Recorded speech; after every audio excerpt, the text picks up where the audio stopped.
name is Shahid, and today I will be presenting my 212 project. My project partners are Khuzima, Soomro, and Selina Hajarat. In our 212 experiment, we created a simple electroscope at our home. The way we created this setup was using an aluminum can, 2 aluminum foils, a copper wire, and an insulating cup, and 3 UV lights. The aluminum foils are attached near to each other, and they are charged by using a balloon. When they are positively charged, these flaps separate by a certain distance, and all the negative charges are collected to the tail end of the can. We use the UV lights at the tail end of the cans to eject the electrons.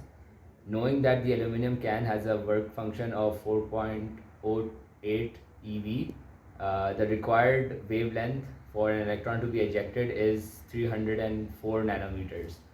In this experiment, we use 3 different lamps: UVC lamp, which had an unknown wavelength, 2 UVB lamps. The first UVB lamp had a wavelength between 300 and 305 nanometers, and the second one had a wavelength between 295 and 300 nanometers.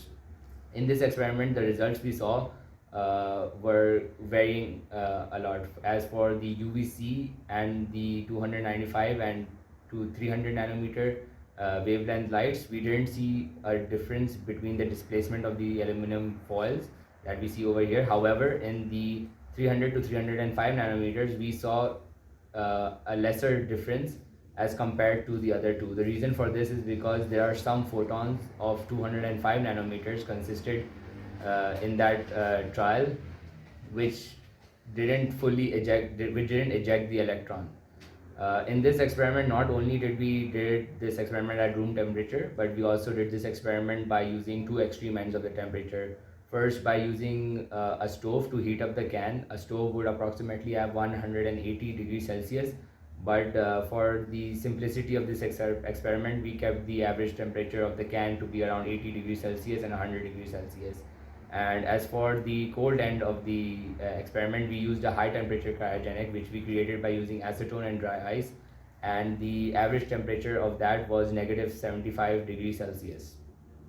In terms of the results we got for these two, we saw that there was no difference in the separation of the foils when we brought the can to negative 75 degrees Celsius, which shows that the work function of the can increased as the temperature decreased.